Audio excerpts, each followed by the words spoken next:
bersama saya Alfian Ramadan di YouTube channel saya. Apa kabar semuanya? Jangan lupa tonton video berikut ini ya. Pada pertemuan kali ini saya akan membahas strategi memahami dan menganalisis artikel dari berbagai jenis, yaitu opini, esai, picture, dan news. Yang pertama yaitu pengertian artikel. Dalam Kamus Besar Bahasa Indonesia atau KBBI 2003, artikel diartikan sebagai karya tulis dalam majalah, surat kabar, dan sebagainya.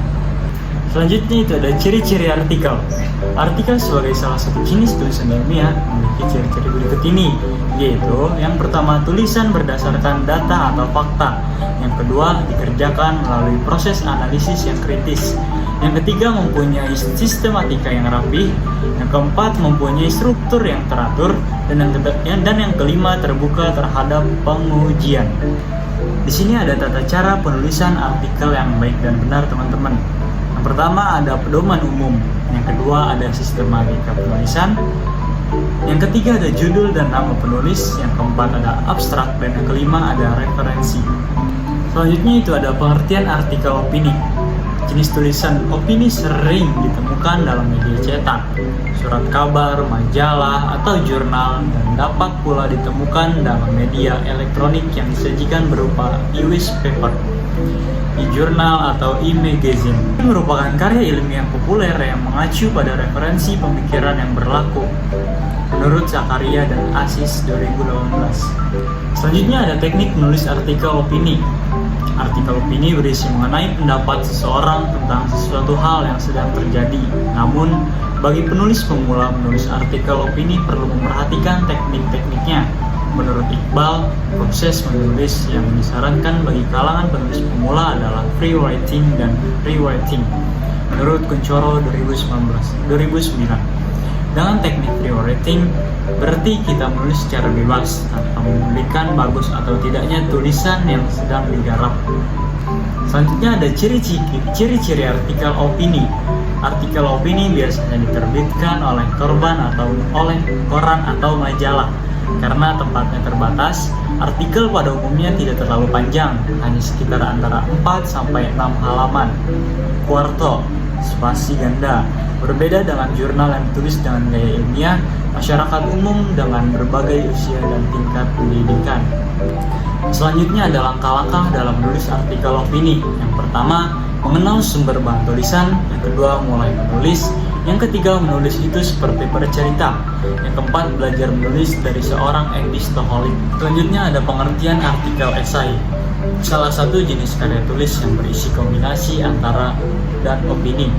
Esai lebih bersifat subjektif dari sudut pandang penulisnya yang bersifat spekulatif dan interpretatif.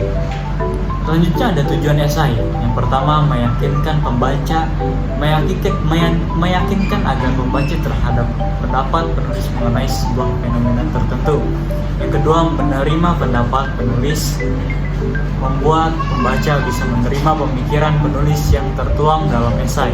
Yang ketiga, memberikan informasi mengenai topik yang dibicarakan, menjadi sumber informasi terhadap suatu opini atau penelitian yang telah dilakukan. Selanjutnya itu ada materi pengertian artikel feature.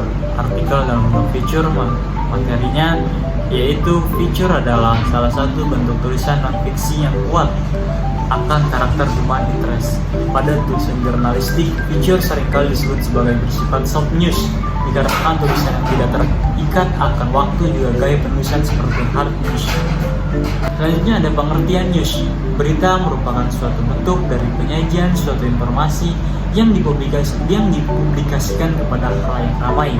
Berita tersebut disampaikan melalui media massa, baik dari media elektronik maupun dari media cetak. Selanjutnya ada faktor-faktor yang membuat berita dapat dikatakan sebagai sebuah berita. Yang pertama, keluarbiasaan. Yang kedua, kebaruan. Yang ketiga, akibat. Yang keempat, kedekatan. Yang kelima, informatif. Keenam, pertentangan. Ketujuh, orang penting. Dan yang terakhir yaitu kejutan. Selanjutnya itu ada langkah-langkah dalam penulisan berita.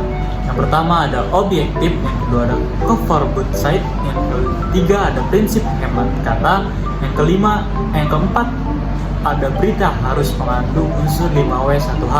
Yang kelima, ada sebuah berita harus ditulis dalam piramida terbalik.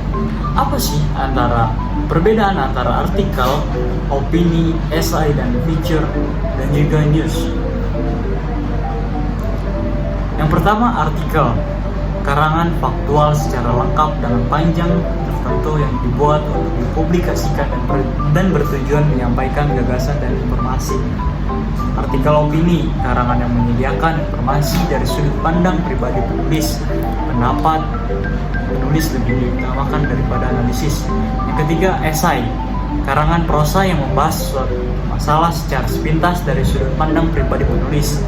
Yang keempat, feature, karangan khas yang jenis tulisannya tidak termasuk berita, tajuk rencana, serta artikel. Kelima, ada artikel news, laporan kejadian atau peristiwa penting yang menarik perhatian publik. Berikut merupakan pemaparan dari kelompok 5. Semoga apa yang saya sampaikan bermanfaat bagi kalian semua. Saya Alfian Ramadan pamit undur diri. See you next video.